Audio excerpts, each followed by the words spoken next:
As pessoas imaginavam que o tema mais bombástico desse ano seria a CPI dos atos do dia 8 de janeiro. Entretanto, os últimos acontecimentos e também atitudes do governo atual, sobre esses acontecimentos, é o que de fato está abalando a estrutura do atual governo Lula. E é sobre isso que a gente vai falar, A gente vai expor alguns fatos aqui dentro desse vídeo que foram evidenciados pela mídia e foram publicados pela imprensa, e é importante que a gente analise com cuidado cada uma dessas exposições, Porque teve situações, gente, que foram bombásticas. Eu até ousaria dizer que foram avassaladoras para o governo Lula. E isso vem enfraquecendo o governo perante aos aliados, perante a oposição, perante aí o conflito, a problemática que está ocorrendo dentro do Congresso em relação aí à força que o governo precisa levantar para conseguir aprovar projetos, entre outras coisas. E eu vou compartilhar aqui tudo isso com vocês, tá? Por isso, eu peço aí para você que ainda não é inscrito, que se inscreva no canal, ative o sininho de notificação, porque aqui você tem um jornalismo de qualidade, é um vídeo estilo jornalístico mesmo, onde eu trago notícias políticas, até econômicas, sobre o Brasil. E aqui você encontra, um conteúdo de qualidade, é totalmente independente, e nós estamos aqui para atualizar você com a verdade, com informação de qualidade.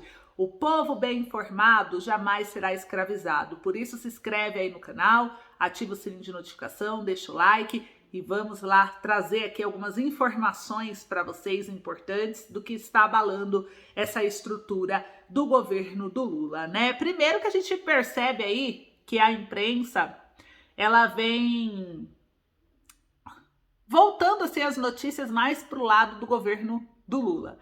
Não sei se vocês concordam comigo, dá uma leve impressão disso. O próprio STF também dá a impressão que está agindo, tomando algumas decisões, mas puxando para o lado aí da esquerda. Isso não é segredo, isso não é muita novidade, a gente já vem percebendo isso, e é importante a gente analisar o comportamento tanto do STF, quanto da imprensa, quanto de tudo, da política em si, para a gente entender o que de fato está acontecendo com o nosso país. Eu amo meu país, eu luto pelo meu país, e nós temos que acompanhar com detalhe. Se você também tem esse pensamento, já se inscreve aí no canal. E olha só, ministros do TSE, eles voaram de FAB, de Forças Aéreas Brasileiras, após tornar o Bolsonaro inelegível.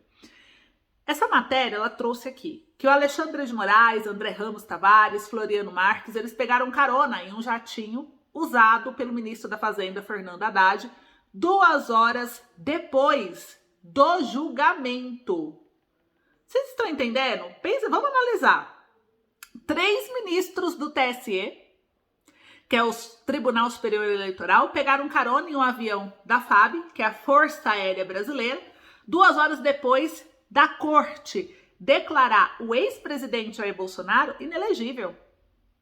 O Alexandre de Moraes, presidente da corte, Floriano Marques e André Ramos Tavares entraram em voo de Brasília para São Paulo, requisitado pelo ministro da Fazenda, Fernando Haddad, e pelo Ministério da Defesa.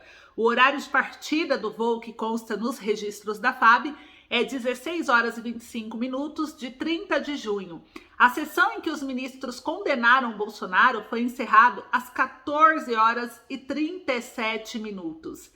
E só para vocês entenderem, isso gerou uma polêmica. O voo é um dos 14 em que ministros do STF constam como acompanhantes de ministros em jatos da FAB no primeiro semestre desse ano.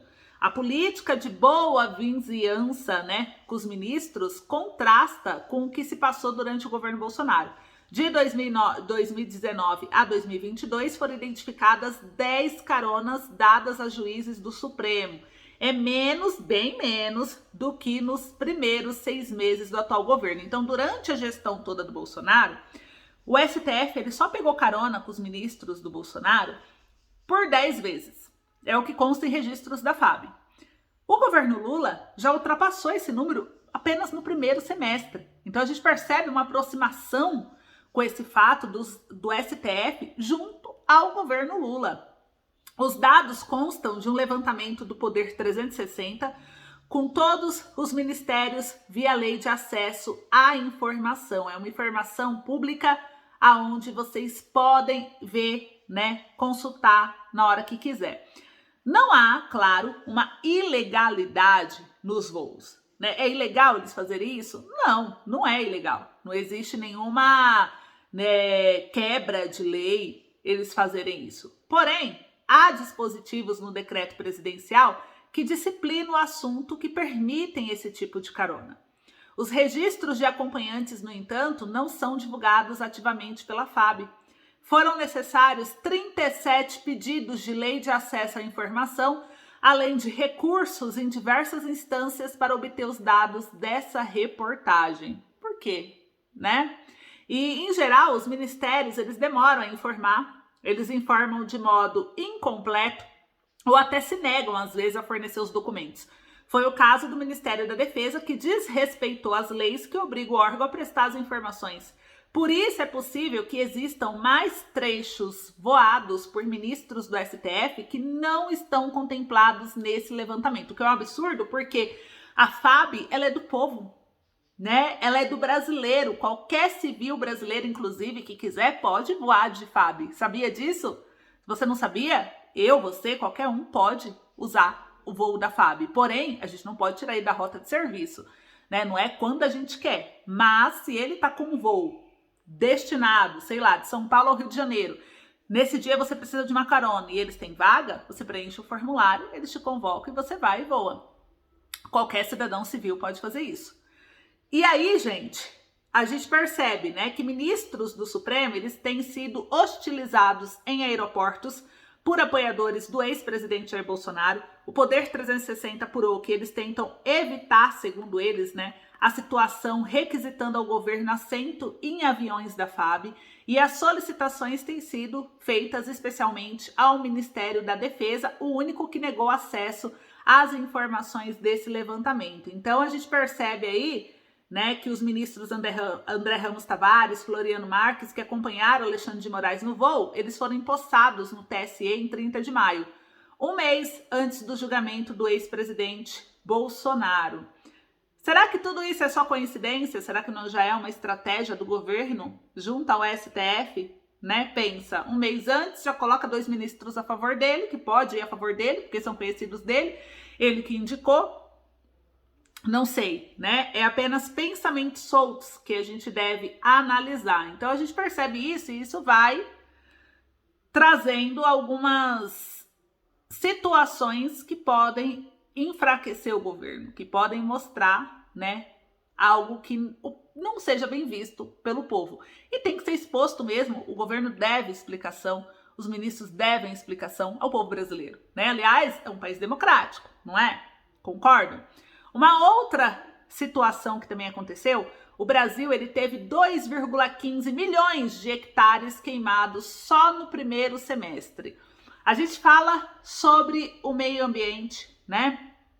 A gente fala referente a essa questão que, olha, o governo do Bolsonaro não cuidava do meio ambiente, né? Tinha uma imagem assim, ativistas, questionamentos, mas olha só, o Brasil ele teve 2,15 milhões de hectares queimados no primeiro semestre. Se for considerada apenas a região da Amazônia, as queimadas elas aumentaram 14% em relação ao último ano.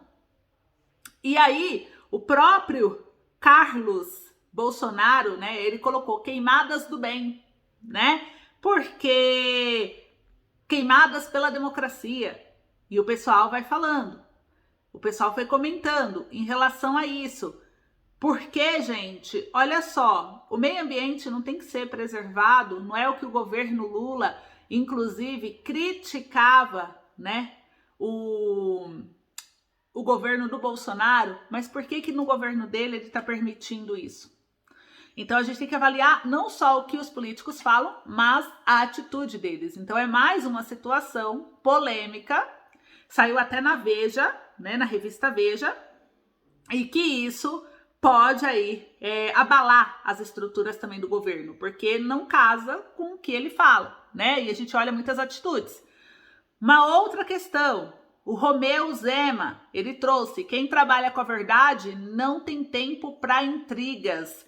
O Romeu Zema, ele colocou aqui que a união do Sul e Sudeste jamais será para diminuir outras regiões. Não é ser contra ninguém, e sim a favor de somar esforços. Diálogo e gestão são fundamentais para o país ter mais oportunidades. A distorção dos fatos provoca uma divisão, mas a força do Brasil está no trabalho em união. E muita gente comentou, né? A união que exclui o Nordeste, o que está acontecendo, né, em relação aí ao Romeu Zema, em relação a essa frase que ele trouxe. E o clima, ele vem esquentando, né? Então, assim, o Zema, ele fala novamente sobre a união Sul e Sudeste e ele afirma que a mídia, ela tá fazendo intriga e que ela distorceu tudo.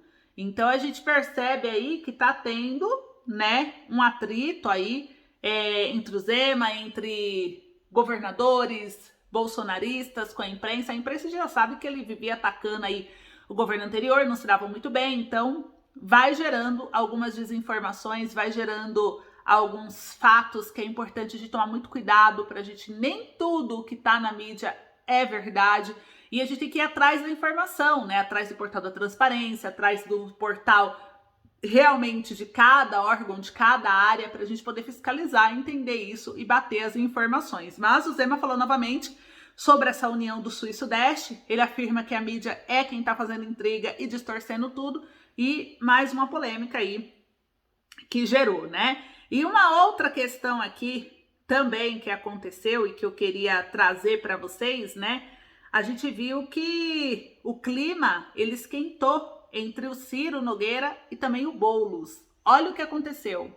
Por mais que o partido do Ciro se diz apoiador do governo do Lula, parece que o Ciro não é a favor disso, né? Ele veio desde a candidatura, né, não querendo aliança com o governo do Lula.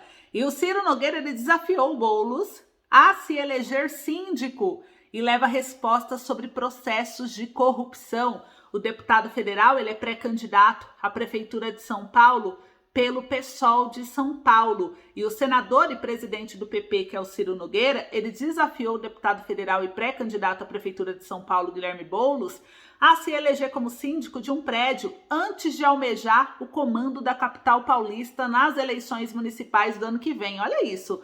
Em uma declaração ao jornal O Estado de São Paulo, Nogueira disse também que o pessoalista daria um bolo na população de São Paulo caso ele fosse eleito. Abre aspas, eu faço um desafio a Boulos. Se ele for eleito síndico do prédio onde ele mora, o que eu acho muito difícil de acontecer, daí a gente começa até a conversar. Mas se ele não é eleito nem síndico do prédio dele, como é que pode delirar em ser síndico de todos os prédios, casas, ruas e avenidas da cidade mais complexa do país? Fecha aspas, afirmou o senador. E o senador, que já foi ministro, né, da Casa Civil do governo do ex-presidente da República, Jair Bolsonaro, ele questionou o racha no PT para a escolha do apoio à candidatura de Boulos. O anúncio do acordo entre PT e PSOL foi formalizado no sábado de 5 de agosto, em meio a uma divisão no partido, já que uma ala defendia que a sigla do presidente da República, Luiz Inácio Lula da Silva,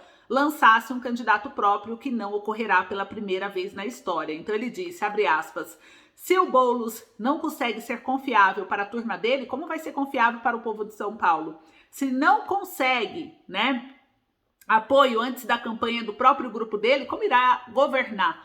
Disse o presidente do PP. E a resposta de Boulos ao Estadão, o deputado federal Guilherme Boulos disse que o senador deveria se preocupar com as suspeitas de suborno e distribuição de propinas que foi acusado no passado, referindo-se a 2 denúncias criminais e 3 inquéritos que apuram suspeitas de suborno e distribuição de propinas que Nogueira tinha antes de assumir a Casa Civil do governo Bolsonaro em 2021. Então é tipo sujo falando mal lavado e tá pegando aí, tá esquentando, e o Ciro vem se mostrando cada vez mais antipático ao governo do Lula, né? Opositor, ele se mostra assim um opositor, né? E encerrando aqui essa nossa discussão, essa nossa análise política dentro do que está abalando o governo do Lula, do que está acontecendo, né, dentro dessa gestão, porque a gente não pode só ficar falando das coisas boas, tem que mostrar também o que está acontecendo, porque senão a coisa boa, ela tipo camufla o que está errado, e a gente não pode fechar os olhos para o que está acontecendo. E a mídia, a gente já sabe que a imprensa está voltada mais para a esquerda, então a gente tem que ir atrás da informação, buscar, conversar, ir realmente nos portais oficiais do governo, ver o que está acontecendo e analisar para trazer informação para vocês. E saiu na Folha de São Paulo e a gente viu realmente, né, o Zelensky, ele voltou a criticar o Lula e ele disse que o petista concorda com as narrativas de Putin. Olha isso, né? O Zelensky, ele disse que o Lula, ele repete falas de Putin. Para ser honesto, pensei que ele tinha uma compreensão maior do mundo. O presidente da Ucrânia, ele reagiu a uma fala de Lula, né? E uma também do Celso sobre a guerra da Ucrânia, gente. E o presidente da Ucrânia, ele fez críticas ao presidente Lula em uma entrevista pela agência de notícias espanhola.